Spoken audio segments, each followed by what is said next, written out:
Hello. Hello. Welcome to another episode of Real Insight. Another one. Yes. Yeah, I'm Kevin. And I'm Seth. And today we're going to be talking about X-Men Days of Future Past. Brand new movie. Yes. Just off the presses. Yes. That's how you make a movie, right? Yes. There's Right, yeah. right off the presses. Mm. Anyway. So, this would be the, 7th, 8th installment in the X-Men franchise. Holds a special place in my heart because I'm kind of a die-hard X-Men fan. You're a die-hard X-Men Yep. fan. Which one's your favorite one? I guess the cartoon. The cartoon Yeah. is your favorite. That's pretty much all I've seen. Okay. Okay. I was a huge fan of it as a kid. Okay, Yeah. alright. Okay. Those Sentinels were awesome. I agree. So, movie, do you want to talk about the movie or do you want me to?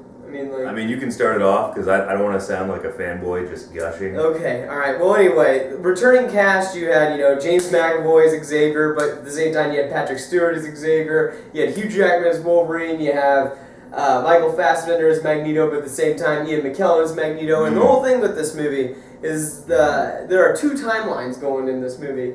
At the same time. At the exact same time. Well, not the same time because they're different timelines. Yes, But- it's kind of like a Back to Future-y.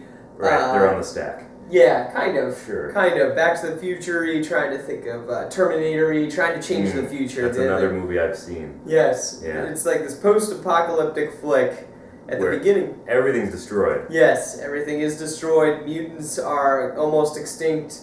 Humanity's almost extinct as well because the Sentinels... The Sentinels, I was just talking about them. Yes, yes, you were. The Sentinels are going through, and they first started targeting mutants, then they started targeting the rest of That's humanity. how they start. And, Yes. And no one raised an arm. No, No. not really, not No. against giant robots. Nope. But in this movie, they're not so giant. They are little stealth things, and when they touch you, They're more streamlined that way. yes, and when they touch a mutant, they can basically absorb their powers. Right, essentially. like metal rogues. In a way. kind of Well, like metal well, rogues. a lot yes, a lot like it. She's not made of metal unless she touches Colossus. Yes. Right, then she would be. Yes. Then she would be a Sentinel. Yes. Essentially. Yes. Interesting.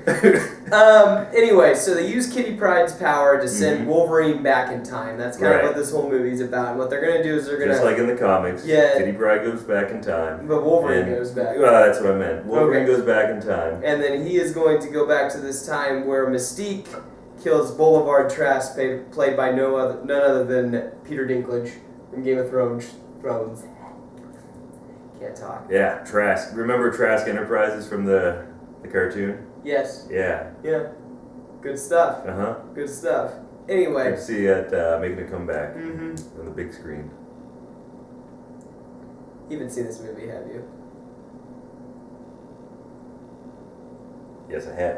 I'm Really? kind of a huge fan. You're kind of a huge fan. The other movies, Yes. which I also saw, Yeah. right, don't even compare to how big a fan I am of this one. Really. Yeah, What was your favorite part?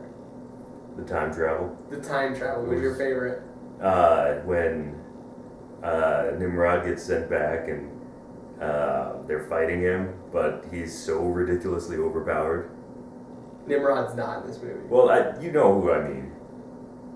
The bad guy for the time travel. And then,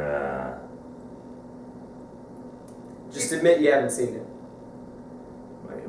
I saw the movie, it was amazing. Yeah. The best X-Men yet. Yeah. It is all over the internets on how just powerful the cinema is in this movie. It is good cinemas. Yeah. Yeah.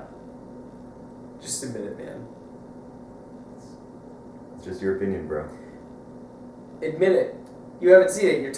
You are literally talking about the X-Men cartoon. Everything that you've said has been from the X-Men cartoon. And what that and this movie have to The do. cartoon is canon. That is essentially what this was based on. You have the giant Sentinel Easy Bake Oven, and you've got, they gotta make Sentinels somehow. I think it's easier this time because they're smaller. I mean, less resources. I told you they were smaller. Right. Yes. So we're agreeing. No, we're not at all. Just admit it. We're saying the same thing. How is this any... we've just done the same review and have the same opinion of it. You liked it, right? I did. Right, so did I. You haven't seen it though. Again, your opinion, bro.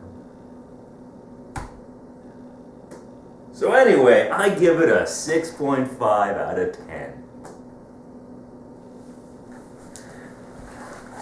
How long that was? I don't know.